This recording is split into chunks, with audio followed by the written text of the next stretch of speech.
नमस्कार प्रिय विद्यार्थियों, एक बार आपका फिर से स्वागत है अपने YouTube चैनल पर।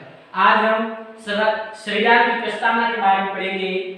तो आज हम बात करते हैं संविधान की प्रस्तावना। संविधान की प्रस्तावना क्या है? तो संविधान की प्रस्तावना की बात करें, संविधान की प्रस्तावना क्या है? तो वह दस्तावेज प्रस्तावना वह दस्तावेज है जिसको देखने से तीन बातें उत्पन्न होती हैं। प्रस्तावना वह दस्तावेज है जिसको देखने से तीन बातें उत्पन्न होती है। तो हम पढ़ते हैं प्रस्तावना। प्रस्तावना प्रस्तावना क्या है? क्या है प्रस्तावना? प्रस्तावना वह दस्तावेज है, वह दस्तावेज है जिसको देखने से तीन बातें उत्पन्न होती है। तीन बातें उत्पन्न होती हैं। पहली बात है कानून या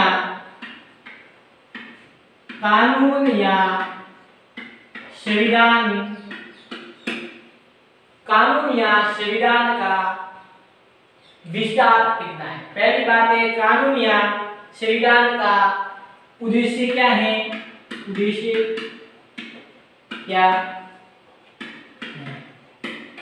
दूसरी बात है कानून अथवा संविधान का विस्तार कहां तक है? चौथी बात है संविधान लागू कब हुआ? संविधान लागू कब हुआ? तो हमने प्रस्तावना क्या है इसके बारे में पढ़ा है। प्रस्तावना वह दस्तावेज है जिसको देखने से तीन बातें उत्पन्न होती है। कानून या संविधान का उद्देश्य क्या है? कानून संविधान का विस्तार कब तक है? और संविधान लागू कब होगा? अब हम बात करते हैं प्रस्तावना कहां से ली गई, किसके द्वारा ली गई, इनके बारे में हम पढ़ते हैं। प्रस्तावना कहां से ली गई? दूसरा बिंदु है प्रस्तावना कहां से ली गई। तो प्रस्तावना अमेरिका से ली गई।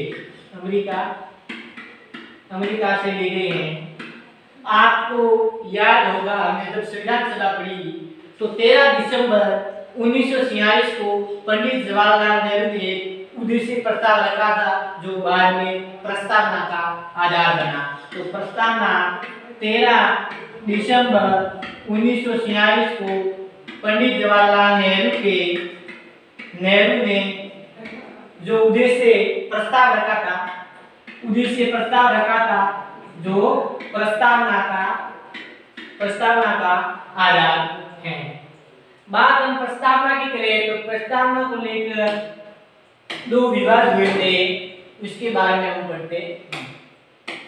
पहला विवाद है बेरुवादीवाद।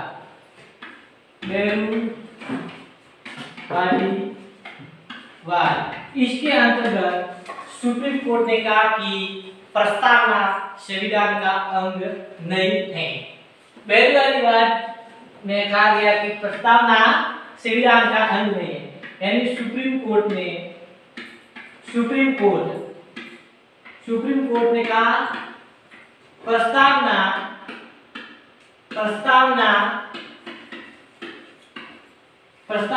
संविधान का भाग नहीं है। इसके बाद में केशवानंद भारतीय विवाद के तहत केशवानंद भारतीयवाद केशवानंद भारद्वाज के तहत प्रस्तावना प्रस्तावना प्रस्तावना संविधान का भाग है। प्रस्तावना संविधान का भाग या अंग है।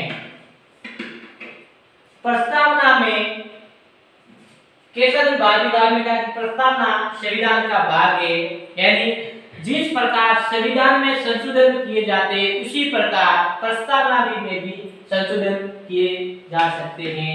ये केशवानंद भारद्वाज में कहा गया है कि जिस प्रकार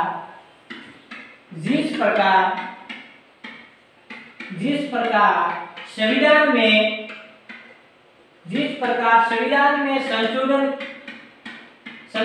किए जाते हैं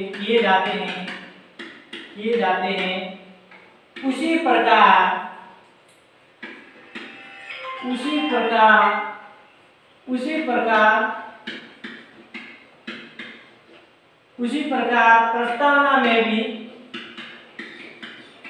संशोधन किए जाएंगे। तो हमने केशवानंद भारद्वाज के बारे में पढ़ा, बहुवादी विवाद के बारे में भी पढ़ा। अब हम बात करते हैं 42वें संविधान संशोधन द्वारा 42वें संविधान संशोधन द्वारा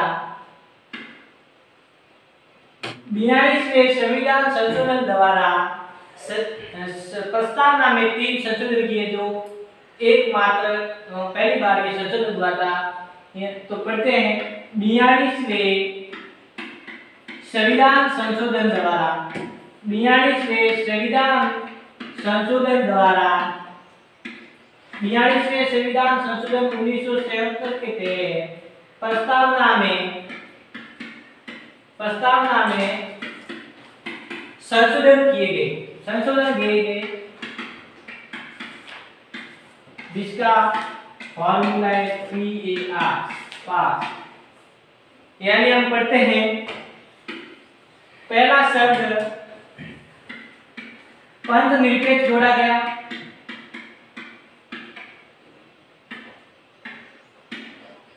दूसरा शब्द अखंडता और तीसरा शब्द समाजवादी शब्द जोड़े गए। 42वें संविधान संशोधन 1977 द्वारा प्रस्तावना में 3 शब्द जोड़े गए, पंथ निरपेक्ष, अखंडता और समाजवादी। तो हमने इस प्रस्तावना के बारे में पढ़ा। अब हम प्रस्तावना की बात करें तो हम प्रस्तावना को देखते हैं। अब हम भारत के संविधान की प्रस्तावना के बारे में पढ़ेंगे। हम भारत के लोग भारत को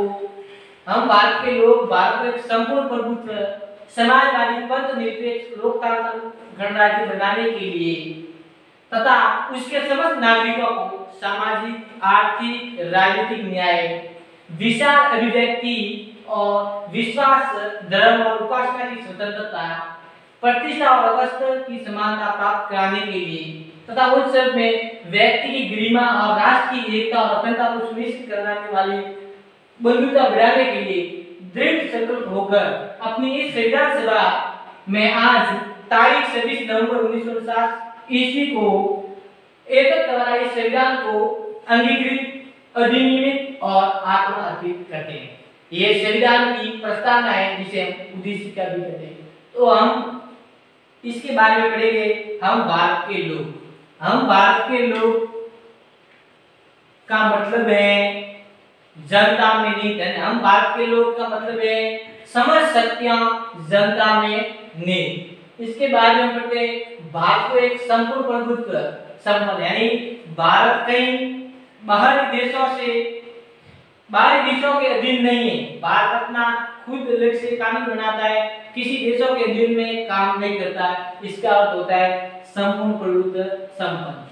समाजवादी का अर्थ होता है किसी भी के साथ भेदभाव नहीं होगा, सभी को समान अवसर दिए जाएंगे। इसके बाद में पंथ निरपेक्ष होता है देश में धर्म के नाम पर किसी भी व्यक्ति के साथ कोई भी भेदभाव नहीं किया जाएगा। उसके बाद में लोकतंत्रात्मक गणराज्य। लोकतंत्रात्मक अर्थ होता है जनता का शासन, यानी जनता के लिए जनता का शासन हो, इसे लोकतंत्रात्मक कहते हैं। गणराज्य का अर्थ होता है राज्य का यानी राष्ट्र का राष्ट्राध्यक्ष वंशानुगत न होकर एक वंशानुगत न होकर संविधान सभा द्वारा या पार्लियामेंट द्वारा चुना गया हो, जैसे राष्ट्रपति कहते हैं वो वंशानुगत नहीं होता भारत का। तथा उसके बाद हम बात करें सामाजिक, आर्थिक और राजनीतिक न्याय। सामाजिक रूप से किसी के साथ भेदभाव नहीं होगा, आर्थिक रूप से किसी के साथ भेदभाव नहीं, और राजनीतिक में भी समान अवसर और न्याय। विचार यानी बोलने की आजादी, अभिव्यक्ति और विश्वास, धर्म और उपासना की स्वतंत्रता। धर्म के नाम पर राष्ट्र कोई बाधित नहीं है, राष्ट्र में कोई भी अपना अलग से धर्म चुनता है। प्रतिष्ठा और अवसर की समानता प्राप्त करने के लिए उस समय व्यक्ति की गरिमा और राष्ट्रीय एकता और अखंडता सुनिश्चित करने वाले मुद्दों को बनाने के लिए दृढ़ संकल्प होकर अपनी संविधान सभा में आज तारीख 26 नवंबर 1949 ईस्वी को संविधान लागू हुआ था, को एकता द्वारा संविधान को अंगीकृत, अधिनियमित और आत्मनिर्भर करते हैं। तो ये संविधान की विशेषता है। हमने संविधान की विशेषता के बारे में पढ़ा। तो वीडियो कैसा लगा कमेंट करके जरूर बताएं। धन्यवाद।